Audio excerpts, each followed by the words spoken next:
Come with me to Laos for less than 24 hours for a border run. Most of you know I'm in the process of getting my Muay Thai visa, but it takes 3 to 7 weeks for the paperwork to process, and my passport expires on Monday. Yes, I waited last minute, but we're gonna go get it done. I had to book my bus from Chiang Mai to Chiang Kong, which cost me 1,040 baht or 30 USD. There were cheaper bus tickets available, I think $10 each way, but I wanted the leg room and to be able to recline my seat so I can sleep. The bus ride is 6 hours. With this, you got a reclining seat, a little snack, and some water, which was nice because it was a long ride and I brought no food. My neighbor actually got motion sick and was puking the whole way, which made me sick to my stomach, but I thugged it out. I got a stomach of steel. The views on the way were amazing. We passed this old school looking fire station, old school bus stops, and I just love the buildings in Thailand. It looks like you're living in a different decade or a different century, honestly.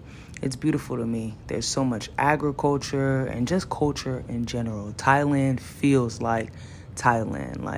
I don't know how to explain it, but it feels like home for me and so many others. I got off at the bus station and hopped in a tuk-tuk, which brought me to the border or immigration for Thailand, where I had to stamp out. This cost me 60 baht or $1.73 US. When you leave the country, you have to get a stamp proving that you're departing. So I went to Thai immigration, stamped out the country, and then I hopped on a bus to head to the Laos border. The Laos border is really right over the bridge. Stamping in Laos cost me 1,800 baht or 52 US dollars. It was a quick, painless process, filled out 2 documents, then hopped on a bus to bring me back over the bridge to Thailand. Here you can see the Laos flags turn into Thai flags. That's how close the countries are. The flags represent the border changing. It's beautiful out there.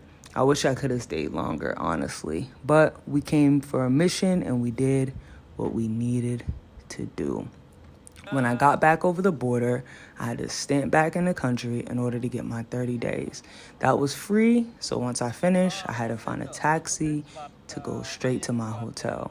I paid 200 baht or $5.75 US. I could have paid 60 baht or $1.74, but I didn't want to wait for it to be full. They said if I waited for the taxi to fill up, it would have been cheaper, but I was starving. He started taking me down this dirt road. I thought he was going to kidnap me, but he told me he wanted to show me some views, and I'm glad he did. We drove through this cannabis farm, and the way the clouds sat over the mountain was absolutely beautiful. I also saw some bulls, which is cool. I've never seen that in real life. We got to my hotel, which was immaculate, 10 out of 10. Vibes were immaculate, views were immaculate. It was 1,500 baht or 43 USD.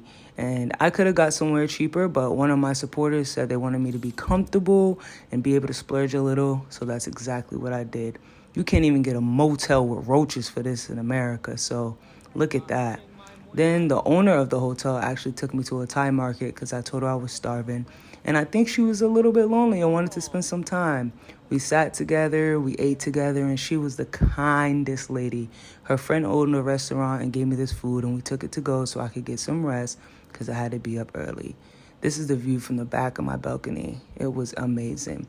The total today was 4,560 baht, or 132 USD for the entire trip. Here's me on the bus back. I rate the experience overall a 8 out of 10.